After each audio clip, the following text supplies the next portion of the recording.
দখল দূষণ আর অপরিকল্পিত নগরায়নে আদি বুড়িগঙ্গা এখন এক মৃতপ্রায় খাল। কামরাঙ্গীর চর থেকে বসিলা পর্যন্ত ৭ কিলোমিটার অংশে শিল্প গৃহস্থলীর বর্জ্যে পুরোপুরি বন্ধ।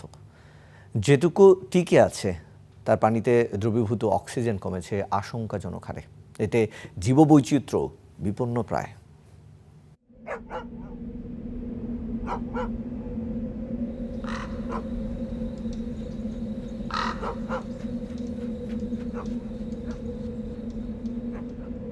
এককালের প্রমত্তা আদি বুড়িগঙ্গা সময়ের বিবর্তনে এখন যেন মৃত খাল। মুঘল ও ব্রিটিশ আমলে ছিল ব্যবসা বাণিজ্যের মূল পথ।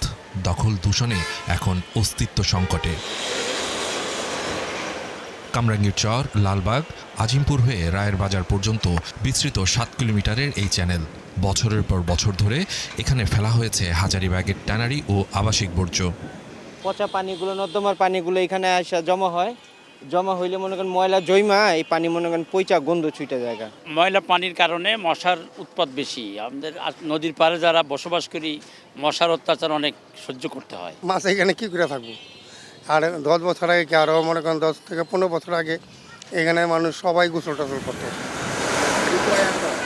পরিবেশবিদরা বলছেন ঢাকার চারপাশের নদীগুলোর মধ্যে সবচেয়ে বেশি দূষণের শিকার এই আদি বুড়িগঙ্গা। অন্তত 90টি পয়েন্ট দিয়ে এতে সরাসরি পড়ছে বিষাক্ত বর্জ্য। সেই দূষিত পানি পড়ছে মূল বুড়িগঙ্গায়।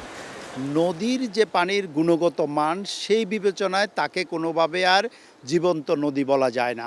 এই নদীতে যে পানি আছে সেটি দেখতে কালো কুচকুচে, এইটির আশেপাশে যাওয়া যায় না দুর্গন্ধে। এইখানকার দূষণ ডাইলুটেড হয়ে ইমপ্রুভ খুব একটা হতে দেখা যায় না, কারণ এইখানে পানির প্রবাহেই নাই। তবে কি হবে এর ভবিষ্যৎ? এই প্রশ্নে সিটি কর্পোরেশন বলছে নদীটি রক্ষায় বিআইডব্লিউটিএ, রাজুক ও জেলা প্রশাসনকে সঙ্গে নিয়ে মাঠে নামছেন তারা। উচ্ছেদের পাশাপাশি আগামী গ্রীষ্মে পুরোদমে খনন কাজ শুরুর পরিকল্পনার কথাও জানাচ্ছেন দক্ষিণ সিটির প্রশাসক। সীমানা চিহ্নিত করে সেখানে আমরা কাজ শুরু করব। 8 লেনের একটা আমাদের রাস্তা হচ্ছে, যেটা একদম মানে গাবতলী থেকে একে পাগলা পর্যন্ত চলে যাবে। তো এইটা স্বাভাবিকভাবে বুড়িগঙ্গার পাড় দিয়েই যাবে এবং আমরা বিশ্বাস করি পরে বুড়িগঙ্গা একটা পর্যটন কেন্দ্র হিসাবে রূপান্তরিত হয়ে যাবে। তবে উচ্ছেদ অভিযান, পুনর্খনন যাই হোক না কেন, সে কাজে ঢাকাবাসীকে যুক্ত করা না গেলে কতটা সুফল মিলবে তা নিয়ে সন্দিহান গবেষকরা। পাশাপাশি বলছেন বর্জ্য ফেলা বন্ধ না হলে অধরাই থেকে যাবে আদি বুড়িগঙ্গাকে স্বরূপে ফেরানোর স্বপ্ন।